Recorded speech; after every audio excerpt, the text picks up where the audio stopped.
After 2 months of waiting, our brand new DogPacer treadmills have finally arrived. We've been using the LF 3.1 for quite some time now, and it's still holding up great, but we decided to upgrade to test out the 4.0 and the all-new SE model. We opted for the dusty rose for the SE simply because I like the look of it. It adds a softer, warmer touch to the training room. Definitely a nice aesthetic choice. Here is the SE model as it arrived in the box. But unfortunately, right after unboxing, I noticed that the front panel was cracked, likely from its long journey across oceans and continents. The good news is that it seems to be just a cosmetic issue, and the treadmill itself should still function properly. I've already reached out to DogPacer's customer service to see if I can get a replacement panel. Setting up the treadmill was pretty straightforward.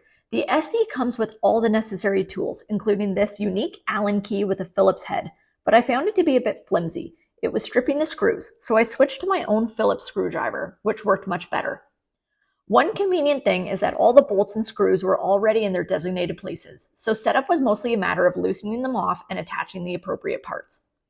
Now, onto the plastic side panels and the remote. Unlike the 3.1 and 4.0, which have a built-in front display, the SE is controlled entirely by this remote, which takes two AAA batteries. Now let's fire it up. Except we've hit another snag. As you can see, an error code is flashing on the remote display. That is because the emergency stop key isn't detected.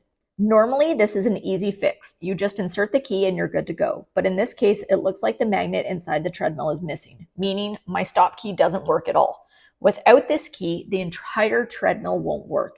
Luckily, my inner army medic kicked in, and with a little transport tape magic, we've got a temporary fix. Not ideal, but at least we can get things moving.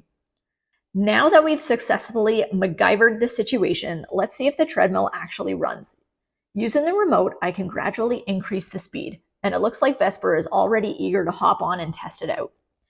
I can immediately tell that the SE model is quieter than the older versions, which is a huge plus, especially for dogs that are sensitive to noise.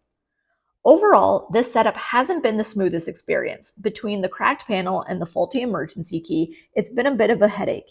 But we'll see how it holds up with use.